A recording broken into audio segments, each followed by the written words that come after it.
everybody, Al from Worksman Cycles, and today I'm going to show you how to do the quick releases on your Port-O-Trike. There are 3 points where you have quick releases on a Port-O-Trike. One is on the handlebar stem, one is on the seat post, and one is on the frame. Now the 2 on the handlebar and the seat are the same, so they work the same way. There's a black lever here which you should be able to do just with the power of your thumb, just to get it out of there. Once that's loose, you should be able to remove or lower or raise your seat however you want it. Now you're going to see here there's a nut. Don't ever put a wrench on this nut. You don't need to. This is just a hand tight function. If it's too loose and you go to tighten it, it's going to be too easy and you're not going to get enough power and leverage on the lever. So give it a little loosening, a little turn by hand, try it again. Now when I do it, I like to put my thumb here and my index finger here, and it helps give me a little leverage to pull against. And now I can't move the seat at all. So you don't need to put a wrench on here.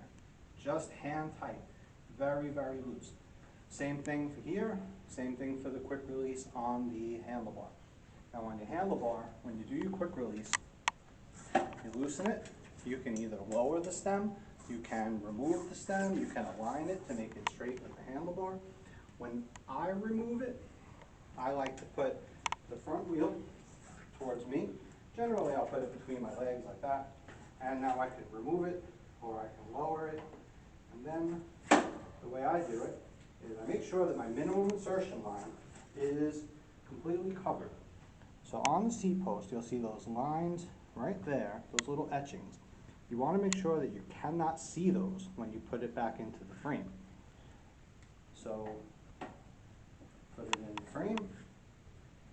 Once again, I put my thumb here, index finger here, and I look down to just make sure that the handlebar and the front wheel are lined up, and I give it a pull. And now it will not budge. Now on your frame, that's where you have your 3rd quick release. This is what allows the frame to fold in half.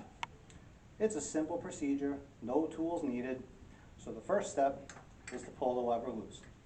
Next step, pull it to the side. Number 3, lift it up. Number 4, pull it in. This pin moves up and down. It goes into that hole right there. That's what keeps the frame from unfolding, whether this is locked or not.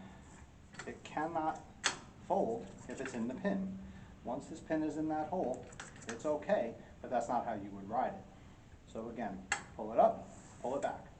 Now when I fold these, I like to put this pedal forward. Why do I do that? It gives me some space to put the front wheel.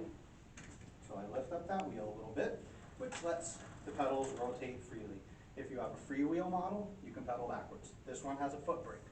So now I have a nice little pocket right there. I take my front wheel and I steer it right into the pocket. Now nothing is going to keep it folded like this. If you need to keep it this way, you'd want to put some kind of a strap or a bungee cord. If you're putting it on a bike rack, don't use a bungee cord, they're not good enough. You would want to use some kind of nylon ratcheting strap. But just for storage, a bungee is okay.